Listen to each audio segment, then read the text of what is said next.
ലൈലത്തുൽ മിഅ്റാജിന്റെ പവറാണത്. അത് രാത്രിയാ ഖുർആൻ പറഞ്ഞത്. സുബ്ഹാനല്ലദീ അസ്റാ ബിഅബ്ദിഹി ലൈലൻ മിനൽ മസ്ജിദിൽ ഹറാം. എന്താ പറഞ്ഞേ? അല്ലാഹു തആല റസൂലുള്ളാഹിനെ ആകാശലോകങ്ങളിലേക്ക് കൊണ്ടുപോയ ഇസ്റാ മിഅ്റാജ് ഉണ്ടായത് ലൈലൻ, രാത്രിയിലാണ്. അവിടുന്ന് അങ്ങോട്ട് പോയാൽ പിന്നെ രാത്രിയൊന്നുമില്ല. ബൈത്തുൽ മുഖദ്ദസ് വരെ രാത്രി പറയാം, പിന്നെ ആകാശം അവിടെ രാത്രിയും പകലൊക്കെ കാണുക. അപ്പൊ രാത്രിയിലാകൊണ്ട് ആ രാവിനാണ് പ്രത്യേകത. അന്ന് രാഷ്ട്രീയക്കാരുടെ വാക്കുപോര് കേൾക്കാൻ പാവപ്പെട്ട സുന്നികളെ മുന്നിലിരുത്തി കൊടുത്ത നേതൃത്വം മാപ്പ് പറയണം. അഹ്ലുസുന്നയുടെ പാരമ്പര്യത്തിനെതിരാണത്.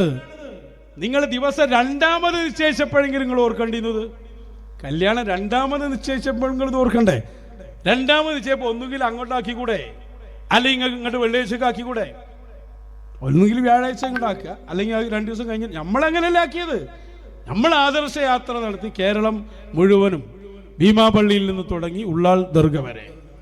അന്ന് അതിൻ്റെ ഇടയിൽ പാലക്കാട് എത്തിയപ്പോൾ ബറാത്ത് വന്നു. ബറാത്ത് രാവ് ഒഴിവാക്കി, ബറാത്തിന്റെ നോമ്പുണ്ടെന്ന് ഒഴിവാക്കി. പിറ്റേന്ന് തുടങ്ങി. അതിനെന്താ പ്രശ്നം? കാരണം ആ രാവിന് അത്രയും മഹത്തുണ്ട്.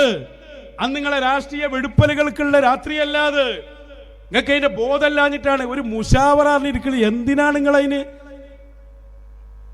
ഇപ്പൊ സുലൈമാൻ ഉസ്താദ് പറയുന്നുണ്ട് അത്ര, എന്താ പോലെ ചെയ്ത് കൂട്ടണ്? മൂപ്പര മൈൻഡെങ്കിലല്ലേ വരും. വാല് തലയെ നിയന്ത്രിക്കല്ലേ?